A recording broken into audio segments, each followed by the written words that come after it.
The function of the three releases that we learn, and as we learn it and we begin to find more the details and the connections with it, it allows us for the spine to be able to loosen any sense of rigidity and be able to loosen up through the transversal connections, through the expansion, through all the connections, places within the vertebrae that may have been very compact or just holding into a specific pattern. So the spine begins to become like a spiral.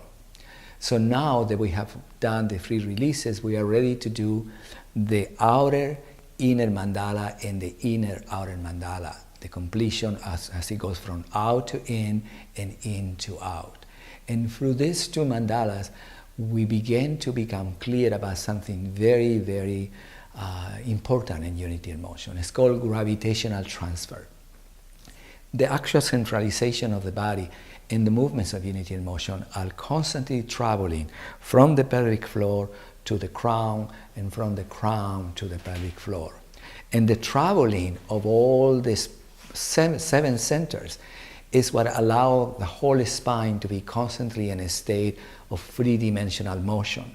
So nothing becomes contracted or nothing becomes a vertex within the movement, but on the contrary, becomes released through the movement. So gravitational expansion, what it means is that the center of gravity, which is also coordinated with the center of expansion, is always changing, as I said, through the seven centers, and we learn to experience that through the mandalas.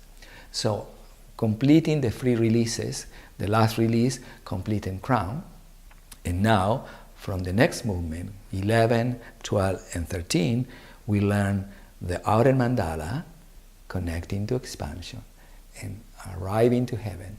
And now there's a very important moment, because I have gone through the pelvic floor to the crown, and now the beginning of the descending of the mandala through the inner mandala, because I went through the outer, it's called entering crown. The crown enters the motion, and then I enter the center of the head, right there, and I enter the center of the throat. And as I'm descending through all the seven centers to foundation until I come back to crown. I would like to do that again because it's very important. From foundation, it unfolds to earth. For earth unfolds to expansion. And it continues unfolding to heaven, and then enters crown. And as I'm descending, I am in the center of the head. That's the throat. That becomes the chest. That becomes the solar plexus. That becomes the pelvis. And that becomes the pelvic floor. And that becomes the completion of the outer inner. Now, the inner outer is the pelvic floor, solar plexus, chest, throat, head, crown, and then crown, head, throat, chest, solar plexus, pelvis, pelvic floor. Again, we're completing crown, and we'll do it again, this one, because it's very important, because my center of gravity is constantly changing. From here, 1, 2, 3, 4, 1 into crown. That will be the top of the head, that's the throat, that's the chest, that's the solar plexus, that's the pelvis, that's the pelvic floor. 2, 3, 4, and complete, and crown. So that it was the starting of the outer, inner, inner, outer, and we're beginning to learn, as we said, that every single point in space is a change. And it's the change and the centralization of my body in space that produces the fluidity of the movement. I am not being fluid in the movement. It's just the physical phenomenon of matching the center of my physical body as a moving center, in three-dimensional space produces the flow that you see.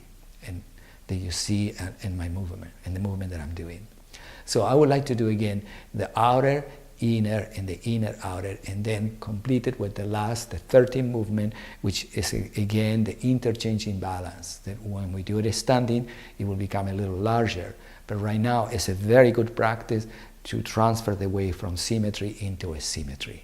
All right? So let's do the three last movement, 11, 12, and 13. Outer, inner, inner, outer, interchanging balance. So 5, 6, 7, and 8. Inflowing wave. Beautiful. and complete in crown. That's that I complete the last movement. And now we go 1, 2, 3, 4, unfolding earth, riding the wave to expansion, encircling heaven, entering crown. That will become the third eye, the center of the head, the throat, the chest, the solar plexus, the pelvis, the pelvic floor, outflowing wave, beautiful. It's like a circle that always gets completed, the reverse of the circle. The pelvic floor raises all the way to the crown. The crown starts descending to the earth, and head, and chest, solar plexus, pelvis, pelvic floor. Complete the movement into crown. And now, from the symmetrical movement from below to up, it becomes the right and the left into asymmetrical movement. 2, 3, and 4. 1 and 2. 3 and 4. 1 and 2. 3 and 4. Returning to symmetry. Descending to foundation. Completing the 13th movement and crown. Returning to 0 point. I would like to just assist a little bit to create some forms of a practice to be able to find more clearly certain details that occur between the outer inner mandala. It's good to practice sometimes with one arm only, like if you were to be in symmetry, for example, and you unfold, you go into foundation and you unfold earth, and then you touch expansion. And it's good because you can keep the connection of the other arm open, but you can pay attention to this arm, because in the moment that you're right to expansion and you touch expansion, the movement encircles itself from the connection of your entire arm around to come back to heaven.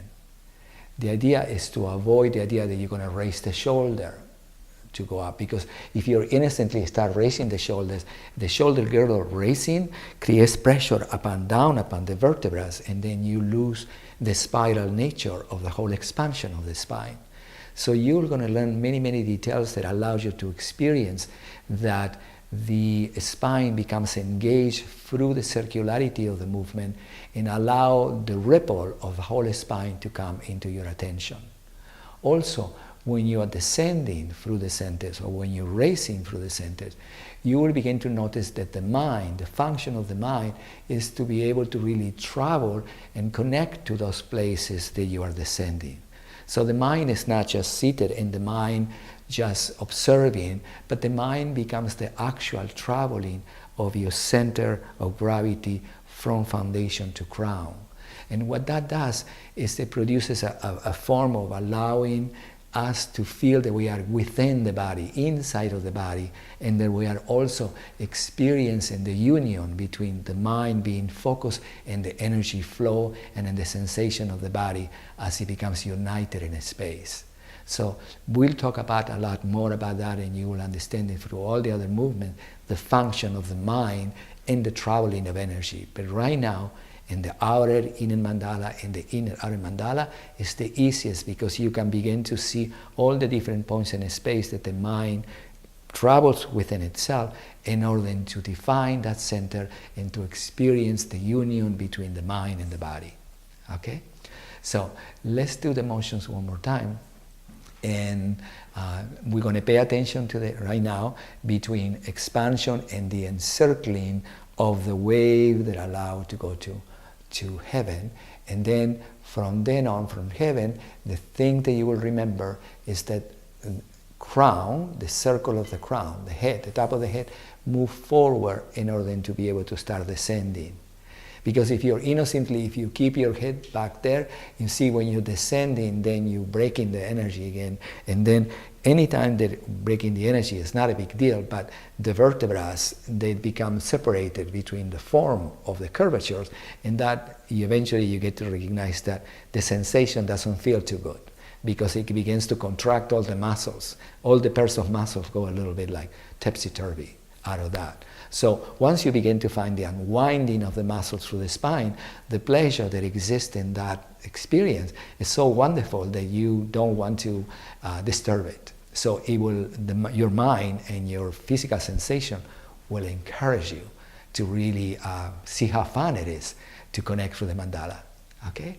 So let's do it. So 5, 6, 7, and 8. 1, 2, 3, and 4. And I complete and crown, because that's the way the movement always begins. 1, 2, 3, and 4. Unfolding to earth, riding the wave, encircling the spiral. Heaven, entering crown. The moving center of gravity. Right now it's getting to my throat, to my chest. Now the solar plexus, my mind is traveled through the pelvis, arrive to the pelvic floor, and now through the outflowing wave, the energy races all the way to the crown.